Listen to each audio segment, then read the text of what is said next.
রান্না করছি গুদক। তো কিভাবে আমি গুদকটা রান্না করছি চলো তোমরা সঙ্গে শেয়ার করি। কি সবজি নিলাম দেখো, এখানে হচ্ছে লচ্ছিম, আলু আর হচ্ছে বাঁশকুড়ুল নিছি।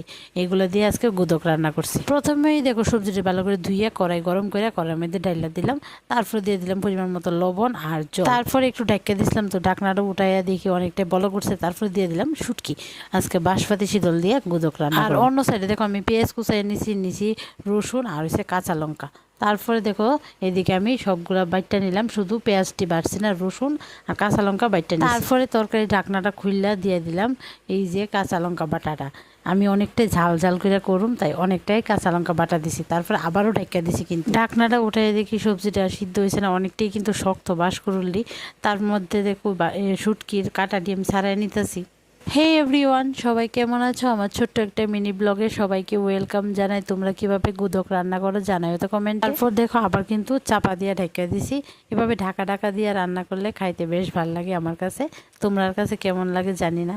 তো যাই হোক, তারপর দেখো আবার একটু নাড়াচাড়া করে দিতেছি। বাস করলে কিন্তু অনেকটাই শক্ত হয়, আমার কাছে এভাবে একটু মোটা মোটা করে কাটতে দিলে খাইতে বেশ ভালো লাগে। তো যাই হোক, তারপর দিয়ে দিলাম দেখো রসুন আর হয়েছে কয়েক টুকরা পেঁয়াজ আসলো, ওই দিয়ে দিছি। দিয়ে আবার একটু নাড়াচাড়া দিয়ে নাড়াচাড়া করে আবার কিন্তু চাপা দিয়ে ঢেকে নিছি, ওই স্ক্রিপ্টটা নিছি না। তারপরে দেখো তরকারিটা অনেকটাই শুকাই গেছে গা। তো শেষ পর্যন্ত আমি কয়েকটা পেঁয়াজ রাখা দিয়েছিলাম, ওই পেঁয়াজটি দিয়ে অল্প পরিমাণ জল দিয়ে দিলাম। আর এদিকে দেখো আমার গুদক রেডি। কেমন লাগলো আজকের এই ছোটো মিনি ব্লগ ভিডিওটা অবশ্যই কমেন্টে জানাবে। সবাই সুস্থ থাকো, ভালো থাকো।